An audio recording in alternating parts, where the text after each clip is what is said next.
want to take some time today and talk about the Cold War. So, in that little intro, what you saw were two rifles, one being the AK-47 over here, and the modern iteration of an M16 on this side. You can see them there behind me. So, these two rifles are the dominant rifles through the Cold War. The AK-47 being introduced sometime in the 40s by the Russians, and the M16 being introduced in the 70s by America. Both of these rifles are a step above the things that were given to the normal soldiers in World War II, and many of them originally were outfitted as automatic weapons, where you hold down the trigger and it continues firing.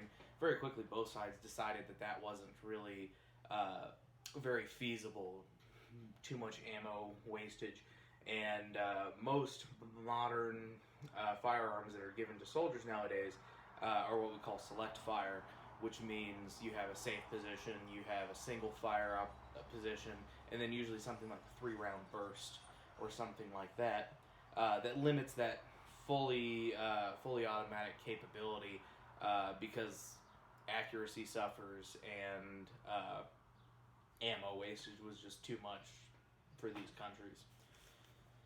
So, new technology moving into the second half of the 20th century here, and getting very close to the modern day with the Cold War. So, what is the Cold War? Well, it's got the word war in it, right? So it must be a war, fighting, conflict.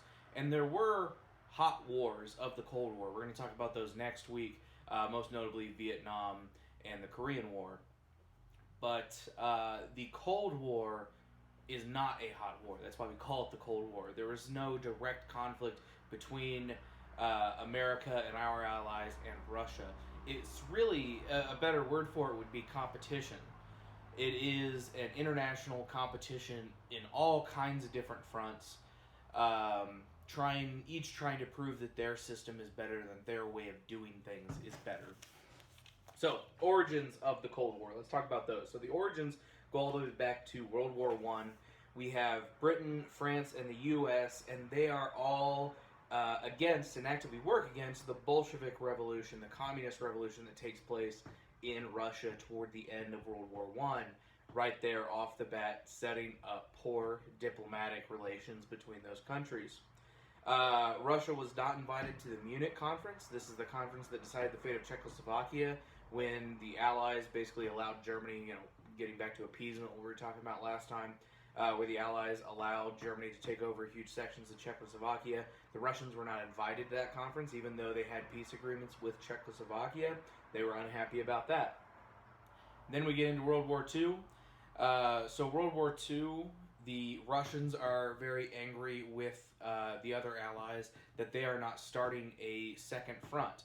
Originally, British troops were sent into France, and the French and the British fought the Germans, but they were kicked out, and the evacuation at Dunkirk saw the evacuation of the remainder of the French and the British troops, and there was not a second front in the war for a few years, and Russia was the force on the ground fighting the Germans for quite some time. And the Russians were very angry with the U.S., with Britain, and with France not getting it together and not creating that second front to take some of the pressure off of Russia. You'll see a video that I'll give you to show the death toll in World War II. Will show you this devastating cost on Russia, and you can understand why they were so angry about not starting up that second front. So, we have the delayed opening of the second front. So now let's get into, those are the reasons why the Russians weren't big fans of the West, Britain, France, U.S., our allies. But why were we not big fans of them? So, a fear of communism, the fear of the spread of communism. Communism is the antithesis of capitalism, the system that most of the West runs on. And communism, in its tenets, is the desire to spread communism around the world, or the belief that communism will naturally spread around the world. So there's this fear that these communist countries are going to try to turn other countries communist, with the end goal being that the whole world is communist. Stalin invaded all of, or much of Eastern Europe and controlled that with an iron fist. The way World War II started with the pact between Germany and Russia didn't do Russia any favors in the eyes of America or Britain or France. The Russians were really enemies of the Germans out of convenience and not really out of any moral objections to what they were doing, because obviously they were making agreements with them prior to Germany invading them. So after the war, Germany is divided up between Britain gets a chunk, France gets a chunk, America gets a chunk. Very quickly, we all work together and we join our chunks of Germany into one collective country. But Russia is also given a large swath of Germany, and that swath includes Berlin. Berlin, the capital. The capital of Berlin is also separated between these powers into 4 sections. And again, the Berlin sectors controlled by Britain, France, and America are all joined together, and the Russians keep their sections separate. And this continues into the 90s with West and East Germany. You'll often find, if you go to your grandparents' house, you might find, some different things like lamps or maybe a mixer or something that is labeled West Germany. And it's labeled West Germany because there was also an East Germany that was controlled by Russia. And those were only joined in the 90s, not that long ago. Nuclear bombs and the fact that America dropped them, we did not warn the Russians and give them proper heads up that we would be using these devices and that we were creating these devices. There were several conferences, the conference at Yalta, where we mentioned to the Russians that we had a devastating weapon that we were going to use on the Japanese. But we were not forthcoming with that information, the creation of nuclear weapons. And there's also a theory held by many historians that one of the main reasons that America chose to drop the bombs on Japan was not the classic reasoning that it was to save millions of American lives because the invasion would have been so costly, which certainly an invasion would have been very costly. And I'm not necessarily advocating for this theory, but I think it's good to tell you different sides of things. And that theory basically goes that the Russians had not really fully engaged into their war with the Japanese at this point. So the Russians, if we ended the war sooner, the Russians would not really get a good seat at the negotiating table. How much of the war you fought, how much of the land that you controlled when the war was over, those things decide how influential you are in the negotiations when the war is over. And if we could end it sooner, then Russia would have less of a say. And we didn't want to give Russia a large amount of influence over our negotiations with Japan. We wanted to control those. And so we dropped the bombs hoping to end it sooner before Russia could get involved and become a bigger part of that effort. So that is a major theory as to why we dropped the nuclear bombs on Hiroshima and Nagasaki. So, Winston Churchill, the Prime Minister of Britain during World War II and afterward, he described the separation of Germany and the Russian takeover of Eastern Europe as if he had called it an iron curtain. It was as if an iron curtain had descended across Europe because of the lack of information going back and forth, the lack of free travel going back and forth, and these places were felt very separated, and they were very separated. Borders were heavily secured, and travel was restricted, and these places that used to have a lot of interaction no longer did. The Eastern European sections, the sections of Eastern Europe that Russia took over were supposed to, according to our agreements during World War II about how everything would be treated, were supposed to have democratic elections and be able to choose their own governments. And ultimately, Russia did not hold up that end of the bargain. These countries were heavily influenced and forced into the direction that Russia wanted them to go, and developed very pro-Russian governments. And this is how we get the USSR, this collection of countries which are ultimately just controlled by Russia itself. The Truman Doctrine and the Marshall Plan go hand in hand together. So the Truman Doctrine is simply the idea of we need to stop the spread of communism. Whatever we can do, wherever we can fight it, we need to fight it. And we need to do our best to stop the spread of communism. The Marshall Plan goes with that, and it is the idea that we need to be giving economic aid to these areas who are in threat of being influenced by communism and going that direction. If we can show them the superiority of capitalism, our buying power, our economic power, and make them indebted to us, that will make them less likely to become communists. And that is one of our biggest tools around the world, not really warfare, but rather economic I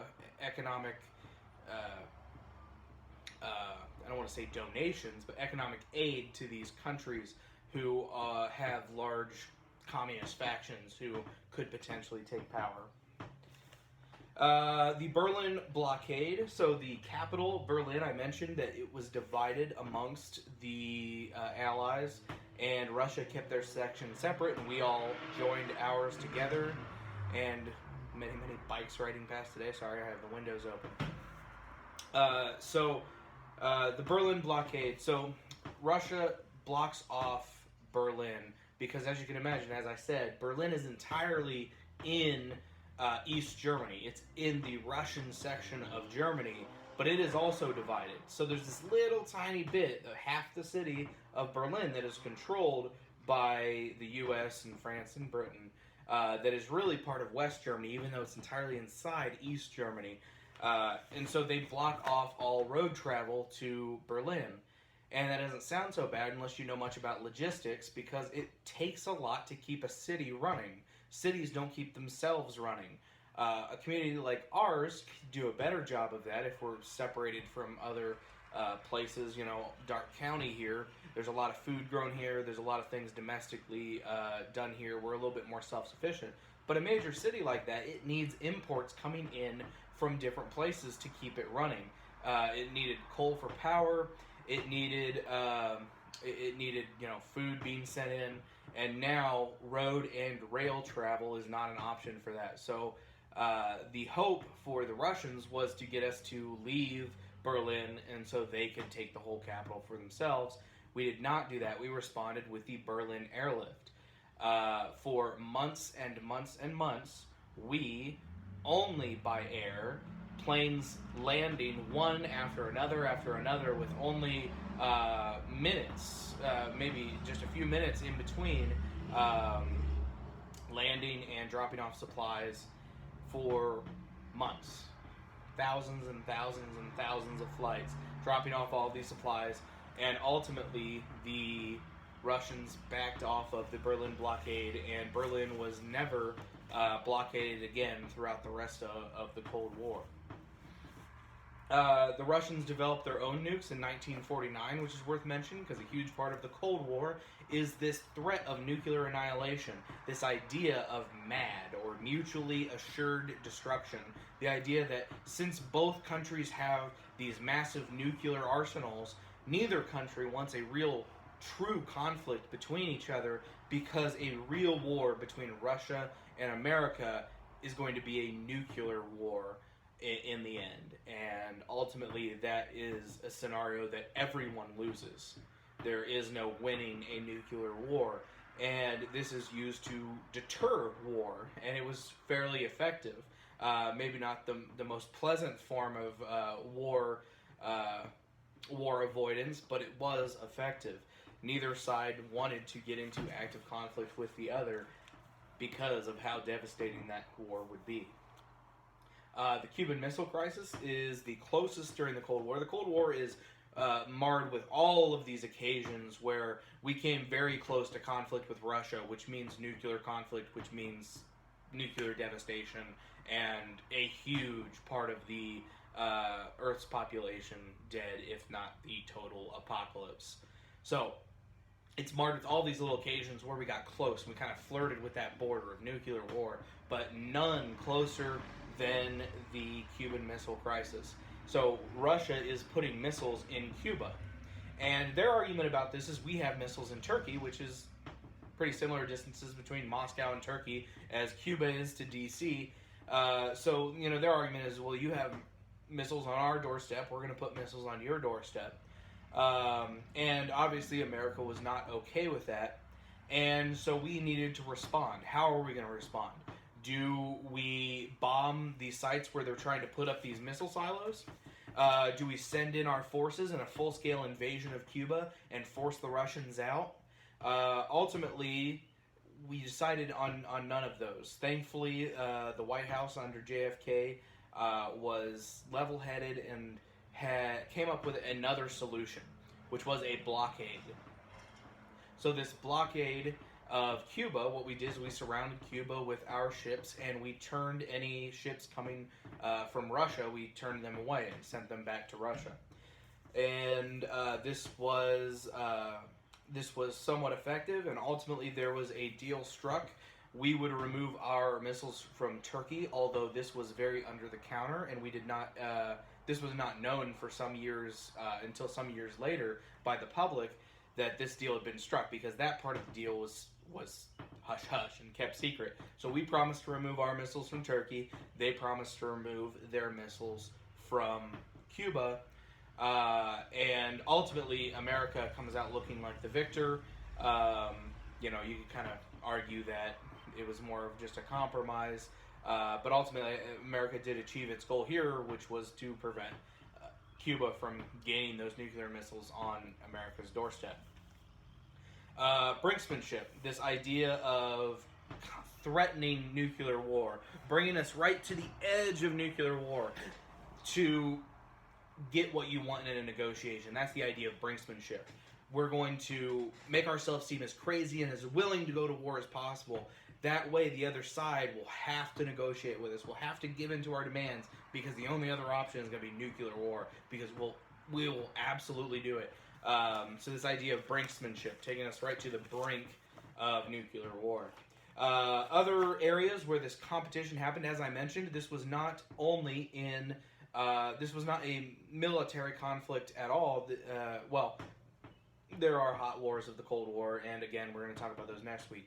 But there's no direct military engagement between the militaries of America and Russia during this time. It is the Cold War, not a hot war. But there are other areas of competition.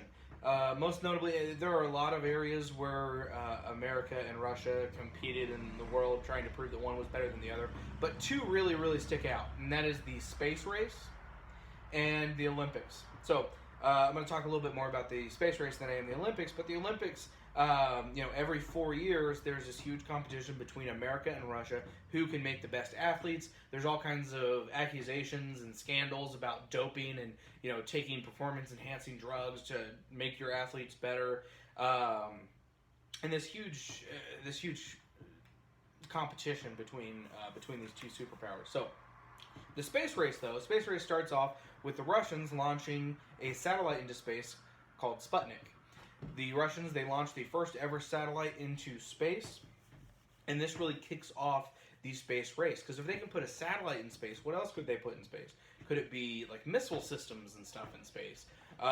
This was a very scary thought. Americans watching a Russian thing fly overhead. You could, see it in the night sky with its light going overhead.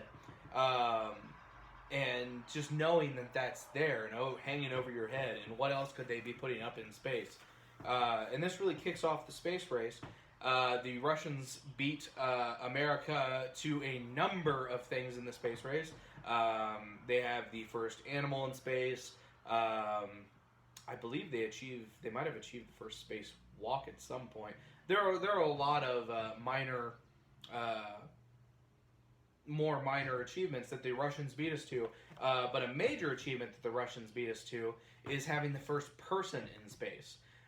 We had Alan Shepard, and he was going to be launched into space, and he was going to be the first American in space. Well, they beat us with Yuri Gagarin, and Yuri Gagarin was sent into space and completed an entire rotation out in space. A few months later, it was kind of embarrassing. Not only did we not beat the Russians, but a few months later, our first person in space was simply just shot up into space and then fell immediately back down. That was the plan. It wasn't like an accident. He didn't fall out of the sky. But that was the plan for how the flight would go. Whereas Yuri did his entire circumference of the Earth, his entire rotation. The Russians also beat us to the first woman in space. And ultimately, America kind of claimed victory in the space race because we achieved the first moon landing and moonwalk, which was, still to this day, it's cited as one of the, if not the biggest achievement of mankind ever. Until we put feet on Mars, which hopefully that happens in our lifetime, but we'll see. It doesn't seem to be a priority, to be honest. So, that is the Cold War, and I hope you guys are all having a great time with your quarantine. You have so much to live for. No! No! Just kidding. Cat likes to hang out on the rooftop. Most of these rifles were given to soldiers, oftentimes initially with fully automatically. I'll just start the whole thing over.